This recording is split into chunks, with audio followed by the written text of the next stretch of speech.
Hi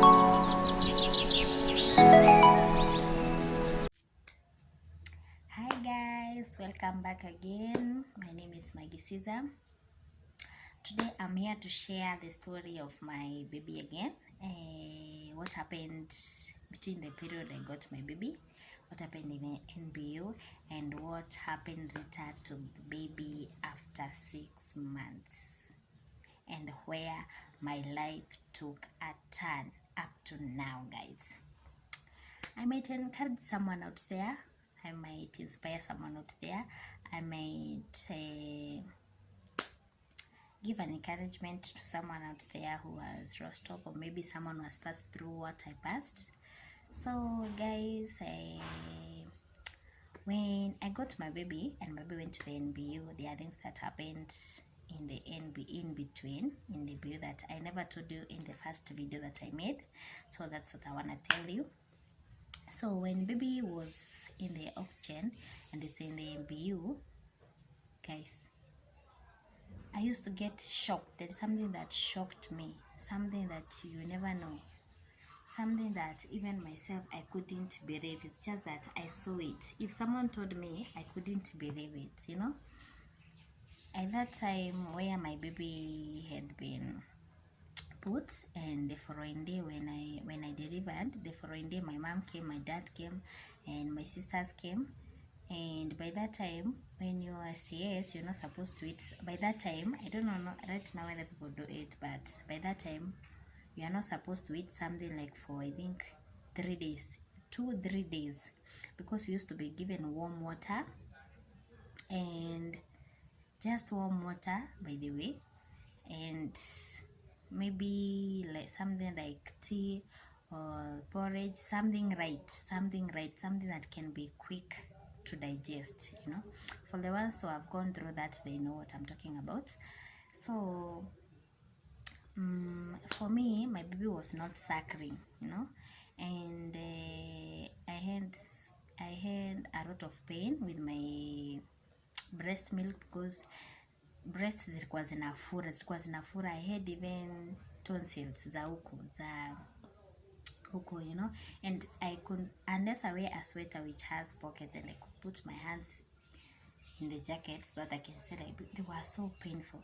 Used to be given Brufen or Panadol, because the milk, there is nothing else you can be, because you have to breastfeed the baby. So I couldn't like milk it, because when I milk it, hey,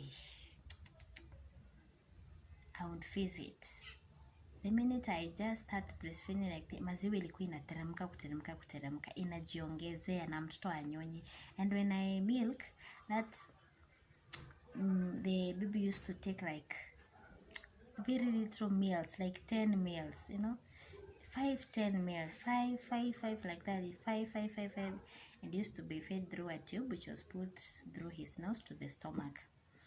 And that thing was so, as a first time mother, I was so discouraged, because it's every woman's joy to see the baby healthy, to see the baby with no problems, he grow, he walk, he goes to school, and all that, But for me, mine was a different story, because and the second day when I gained courage, I asked the doctor what's wrong with the baby, and you know what they told me? They told me that they are just put the baby under observation, and they are waiting for a special doctor to come and check the baby, what's wrong with the baby. And sometimes they mentioned something like the kidneys of the baby, and I was like, what?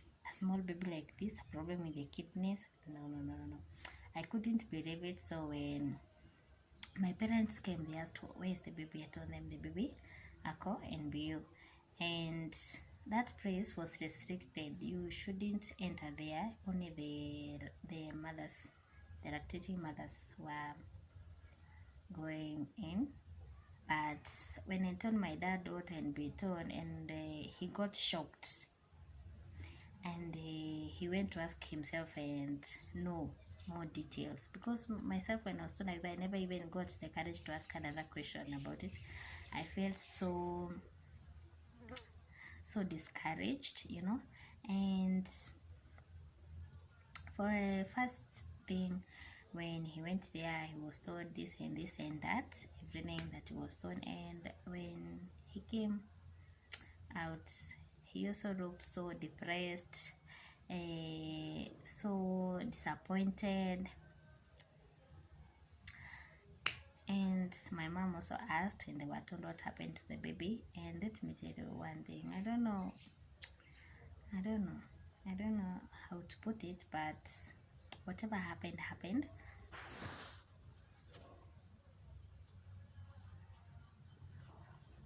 But in this life, everything happens for a reason, but some things are hard to accept. How do something like that even happen? But after that, what was happening in that NBU, guys, hey, was shocking. I even used to thank God daily when I entered through that door and found my baby lying wherever I left that baby, because that time, because we stayed in the hospital like for 8 days, I remember. For the 5 days, the baby was in the hospital, and then after discharge, we stayed for 2 more days so that it can be observed and then be discharged. And I remember I used to go, because we used to go to breastfeed the babies after every 2 hours. After every 2 hours we used to go. After every 2 hours we used to go. So I remember when I could enter the first hour, yani ule mtoto nilipata wakiwa wamewekwa na mtoto wangu hayuko.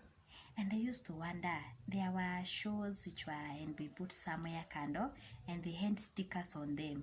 I think zilikuwa zimeandikwa jina ya mtoto, because when you get the baby is not given a name direct on the spot. Yeah, put a like kakitu kwa mkono kameandikwa mtoto alizaliwa saa ngapi, jina ya mtoto, jina ya mama ya mtoto, and all that information.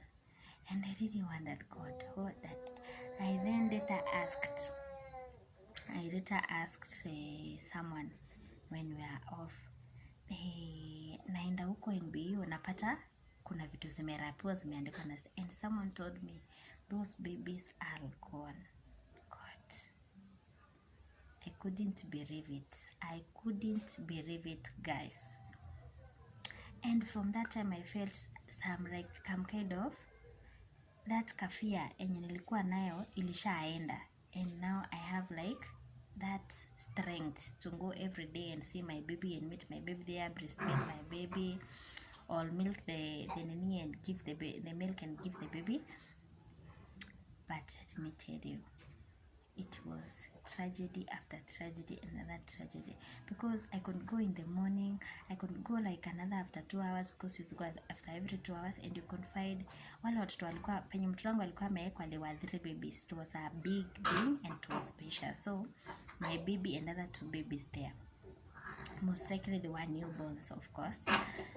So I could go and find that wale watoto niliacha na mtoto wangu asubuhi si wenye wako. Nikienda masaa ingine napata maybe one is there, one is not there. If I go for another, the next one is there, they left, and the ones who are there, they are new. Alafu kiangalia huko yote, you don't find those kids. And I used to say, God, thank you, wangu wako hapa na kakopoa, you know, I can see my baby. And let me tell you guys, after the 4 days, mtoto wangu kutoka nilimzaa na nikaenda huko, nilisikia alilia tukiwa theater kidogo sana, alafu kakanyamaza. And then my baby never opened their eyes like for the 4 days. And I used even to unakaguza hivi, kanapumua poa, yes, but kako kwa oxygen. And that baby is so innocent lying there. It broke my heart. It used to break my heart, you know. But by the end of the day, I used to thank God. I delivered my baby, and baby is okay, but not that fine. He's alive. I was thankful for that. And then the fourth day now, stayed for 4 days. The 5th day, when I went in the morning, I was so happy. My baby had opened his eyes. He was like, baby, And wow, that innocent look for the first time I saw my baby open his eyes and look at me. So that gave me an encouragement. Even the doctors were so happy that the baby responded to the treatment. And the fifth day, now the sixth day, so that we get discharged, we went for a scan. And I really wondered, this scan that we went ilikuwa ya nini? Scan ilikuwa ya kichwa. So when we went there, they looked the baby's brain and everything. Mtoto akaambiwa ako sawa, so we were ready to get discharged. So I went, took the baby from the NBU or the nursery, whatever you can call it, and went to the baby to the wards. So when we were there, the doctor used to come and observe him after every few minutes, and the baby was healthy and kicking, so, and he was so cute. So the day we were discharged, we went home. It was a happy occasion. My sister came for me and went home, but something later happened. After 1 month, 2 months, 3 months, my baby started behaving funny. I noted, though it is like their kids, ukipata mtoto ukibreastfeed the baby, like anatoanga hiyo maziwa, but this one about my baby, I had so many question marks because he used to like nikimtoa nyonyo hivi kwa mdomo ana puke like hiyo maziwa yote. I had to change him clothes like 3 to 4 times a day, which I thought it was not a kawaida thing, but when I went back to the hospital, they told me it's okay, the baby has no problem. But when the baby turned 6 months,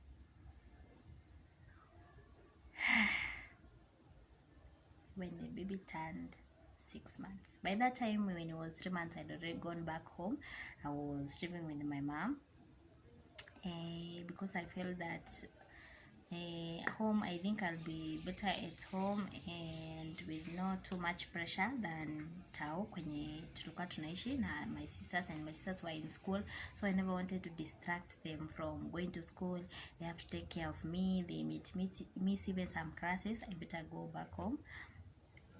So when I went home, the baby was 6 months. Baby started the same thing, like nikimnyonyesha saizi hata he's even having conversions and like this,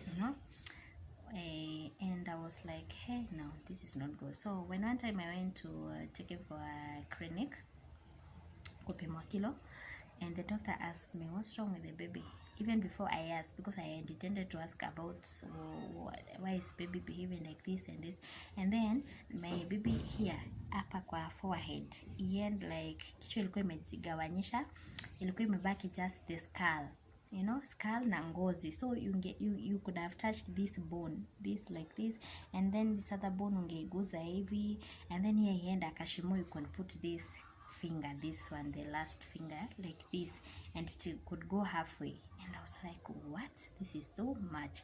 So when I went, they told me, when did you deliver the baby from? I told them from where I delivered the baby. They told me we can't treat the baby unless you go back there so that they can take out the records and know what's wrong with the baby. And remember, the baby was 3 months. I had gone back to the hospital and asked them, why is the baby puking like this? And they told me, no, that's a kawaida thing. And I really felt like those doctors led me astray na mtoto wangu. They could have already told me that baby has a problem. Though if things happen, sometimes you don't even know why they happen. Being a first time mother, I couldn't even ask more questions.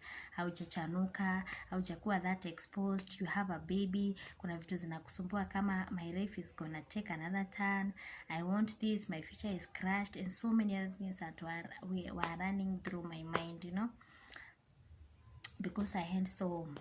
Everybody has plans, everybody has dreams that you want to achieve by the end of the day, through your lifetime, and they were all shattered. So there are so many things that are going through my mind. Baby is sick, because I intended after baby is 6 months, I'll leave the baby with my mom and I'll go back to school and pursue whatever I wanted to pursue.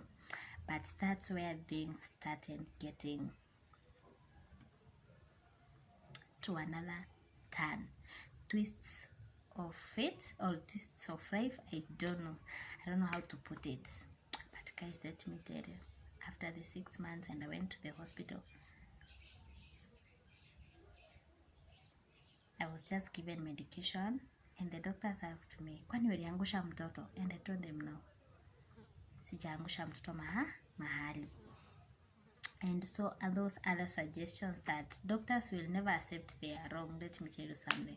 They always say that you are the one who's not taking care of the baby, or you did the baby something. First, being a first-time mother and being a teenager, sometimes we wanaonanga like you are so careless, you are so reckless, and all those things. But who will even do to a baby like that? That would be so innocent. As for maybe the people who can do that, but as for me, no. This is a bundle of joy, so innocent. It's God's blessings. You're supposed to appreciate it the way it has come, take care of it and all that, and enjoy the journey of motherhood.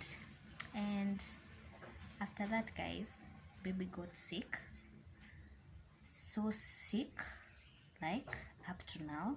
At the age he is, baby has never sat down, baby has never walked, baby has never called me mommy. It's so painful. But subscribe to my channel and you'll know later, after I went back to the hospital and baby was given medication, what happened later, guys. See you in my next video. Bye.